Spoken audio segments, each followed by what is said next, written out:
মুক্তি। বিয়ের 4 বছর হয়েছে, এখনো মা হতে পারিনি। পারিবারিকভাবে বিয়ে হয়েছিল আমাদের। প্রথম প্রথম আমি আর তুষার খুব সুখের সময় কাটিয়েছি।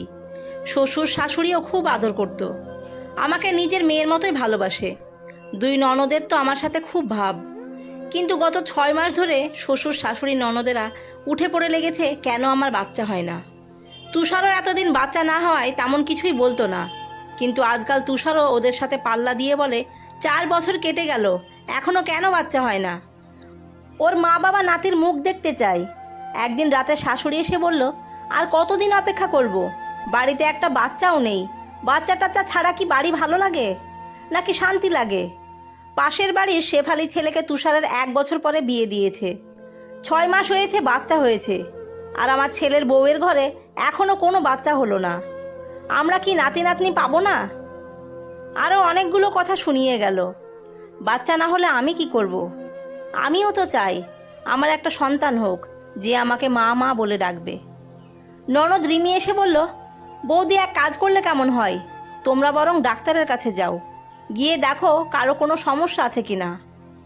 রাতে তুষারকে রিমির কথাটা বলতেই তুষার বলল, ও ডাক্তারের কাছে যাবে না, পারবে না যেতে। অফিসে কাজের অনেক চাপ। অনেক জোরাজুরি করে তুষারকে ডাক্তারের কাছে নিয়ে গেলাম। দুজনেই পরীক্ষা করালাম, যত রকমের টেস্ট আছে সবগুলোই টেস্ট করালাম। ডাক্তার বললেন রিপোর্ট আসতে দেরি হবে। দুজনেই অপেক্ষা করছি, আর মনে মনে উপরওয়ালাকে ডাকছি যেন কোনো দুঃসংবাদ না শুনতে হয়। আধ ঘন্টা পরেই তুষারের মোবাইলে ফোন আসলো, তাড়াতাড়ি অফিসে যাওয়ার জন্য, আর্জেন্ট মিটিং আছে। তুষার আমাকে বলল, খুশি তুমি রিপোর্ট দেখে ডাক্তারের সাথে কথা বলে বাড়ি চলে যেও, আমাকে এক্ষুনি অফিসে যেতে হবে, বস ডাকছে। আমি বাড়িতে এসে রিপোর্ট দেখব বলেই হন হন করে হসপিটাল থেকে বেরিয়ে গেল। আমার হাতে ডাক্তারের দেওয়া রিপোর্ট, আর সেই রিপোর্টে কিছু কঠিন সত্যি কথা লেখা আছে, যা মেনে নিতে বুকটা ফেটে যাচ্ছে।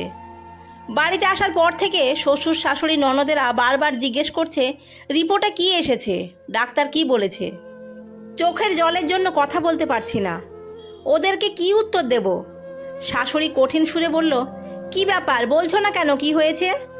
বললাম ডাক্তার বলেছে সমস্যাটা আমার, আমি কোনোদিন মা হতে পারবো না, সেই ক্ষমতা নাকি আমার নেই। কথাটা বলার সাথে সাথে সবাই কেমন করে যেন আমার দিকে তাকাচ্ছিল। শাশুড়ি তো রীতিমতো কান্নাকাটি শুরু করে দিল। আমার ছেলে এই জন্মে কি আর সন্তানের মুখ দেখবে না? আমাদের বংশ কি এখানেই শেষ হয়ে যাবে? কি কুলাঙ্গার অপয়া মেয়ে এনে সংসারে ঢুকিয়েছে, মা হতে পারবে না। শাশুড়ির সাথে শ্বশুরও সুর মিলিয়ে বকে যাচ্ছে, ননদেরাও যা তা বলছে। একটা বন্ধা মেয়ে আমার ভাইয়ের কপালে জোটে। রাতে তুষার বাড়িতে এলে সবাই মিলে ওকে বোঝালো যাতে আমাকে ডিভোর্স দিয়ে দেয়। আমাকে দিয়ে আর সংসার করা হবে না, ফলবিহীন গাছ রেখে লাভ কি, উপড়ে ফেলে দিয়ে সেখানে নতুন গাছ লাগাতে চাই। আরও অনেক কথাই বলে যাচ্ছে। আমি শুধু দেখছি তুষার কি বলে। কিছুক্ষণ নীরবতা ভেঙে তুষার বলল, তোমরা যা ইচ্ছে তাই করো, আমার আর এইসব ভালো লাগে না।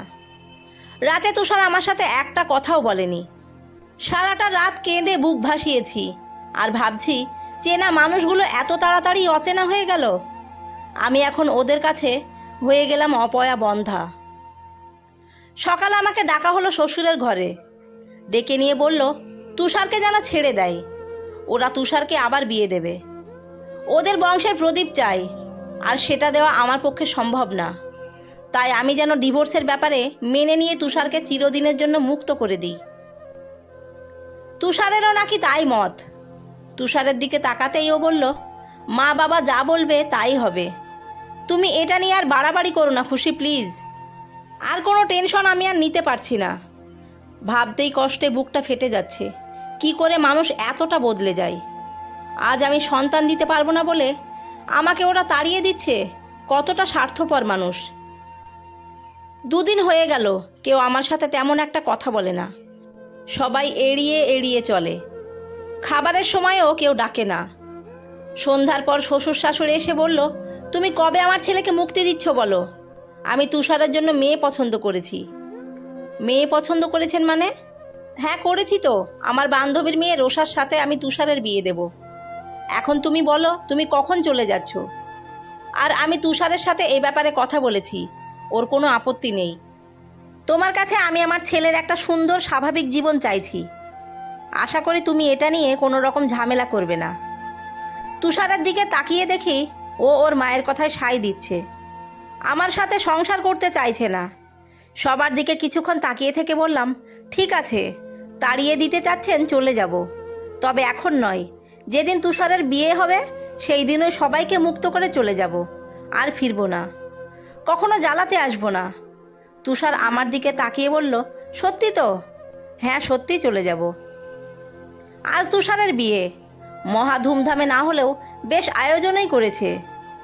একটু আগে তুষারকে দেখলাম শেরওয়ানি পরেছে, আমিও বেশ সেজেছি। আমার স্বামীর বিয়ে বলে কথা, সেই সাথে আজ যে ওর মুক্তির দিন আর নতুন খুশির দিন। তুষার বরযাত্রী সহ বের হবে, আমিও ব্যাগে কাপড় গুছিয়ে চলে যাচ্ছি। এমন সময় দেখি তুষার বর বেশে সেজে গুজে রেডি হয়ে আছে। খুব হাসি খুশি লাগছে। ওকে ছেড়ে যেতে মনটা মানছিল না, তবুও যে যেতে হবে। যাবার আগে একবার দু চোখ ভরে তুষারকে দেখে নিলাম। তুষার আমার থেকে মুখটা ফিরিয়ে নিল। তুষারের কাছে গিয়ে বললাম, তোমার নতুন জীবন অনেক সুখের হোক। বিয়েতে তোমাকে দেবার মতো আমার কাছে কিছুই নেই, তবে এই ছোট্ট একটা উপহার তোমার জন্য, নাও। কাগজটা তুষারের হাতে দিয়ে সবার সামনে দিয়ে বেরিয়ে পড়লাম। কেউ আটকালো না। চোখ দুটো বাঁধ মানছে না, জল অঝরে পড়েই যাচ্ছে। কাগজটার কিছু নয়, এটা সেই রিপোর্ট যেটাতে লেখা আছে বন্ধা আমি নই, বন্ধা তুষার। ওই দিন ডাক্তারের রিপোর্টে রেজাল্ট এসেছিল তুষার কোনোদিন বাবা হতে পারবে না, সেই ক্ষমতা তার নেই। আর আমি সম্পূর্ণ সুস্থ, আমার কোনো শারীরিক অক্ষমতা নেই। রিপোর্টের ভেতরে আমি একটা চিঠি রেখে এসেছিলাম, তাতে লেখা ছিল, তুষার, আমি চাইলেই প্রথম দিনও সত্যিটা বলতে পারতাম। আমি শুধু দেখতে চেয়েছিলাম রিপোর্টে আমার দোষ আছে জানলে তুমি কি বলো। তুমি যদি একবার আমাকে বুকে টেনে নিয়ে বলতে তুমি আমাকে ভালোবাসো, সন্তান না হওয়ায় তোমার কোনো আক্ষেপ নেই, আমার কপাল ছুঁয়ে একটু সান্ত্বনা দিতে, তাহলে আমি সারা জীবন তোমার মুখের দিকে তাকিয়ে জীবনটা পার করে দিতাম, সন্তান সুখ বিসর্জন দিতাম। কিন্তু তুমি তা করনি। তুমি আমাকে ত্যাগ করেছো, তোমার থেকে আলাদা করেছো, ছিঁড়ে ফেলেছো ভালোবাসার বন্ধন। রিপোর্টের ব্যাপারে মিথ্যা কথা বলে তোমাকে পরীক্ষা করতে চাইনি, শুধু দেখতে চেয়েছিলাম তুমি আমাকে কতটা ভালোবাসো। তুমি হেরে গেছো, চলে যাচ্ছি। পৃথিবীর যেখানেই থাকি প্রার্থনা করি তুমি ভালো থেকো, সুখী হও। সাথে ডিভোর্স পেপারটাও দিয়ে আসলাম। পরে আমার স্বামী আমার সাথে যোগাযোগ করার অনেক চেষ্টা করেছে, কিন্তু আমি ধরা দিইনি। শুনেছিলাম আমার স্বামীর দ্বিতীয় স্ত্রী 2 বছরের মাথায় তাকে ডিভোর্স দিয়ে চলে যায়। আমি আর বিয়ে করতে চাইনি, তবুও বাবা মা জোর করে ডিভোর্সের 4 মাসের মাথায় আবার আমার বিয়ে দিল। বিয়ের 6 বছর হলো আজ আমার 2টো ছেলে, একটা মেয়ে। আমার বর্তমান স্বামী আমায় অনেক ভালোবাসে। আমার বড় ছেলেটা আমার স্বামীর আগের স্ত্রীর। সন্তান হওয়ার সময় তিনি মারা যান, আর আমি তাকে এই সত্যি কোনো দিনও বলিনি, কখনো বলবও না। তাকে নিজের সন্তানের মতোই আগলে রেখেছি, আর ভবিষ্যতেও রাখব। গল্পটি ভালো লেগে থাকলে সাবস্ক্রাইব করে পাশে থাকবেন। ধন্যবাদ সবাইকে।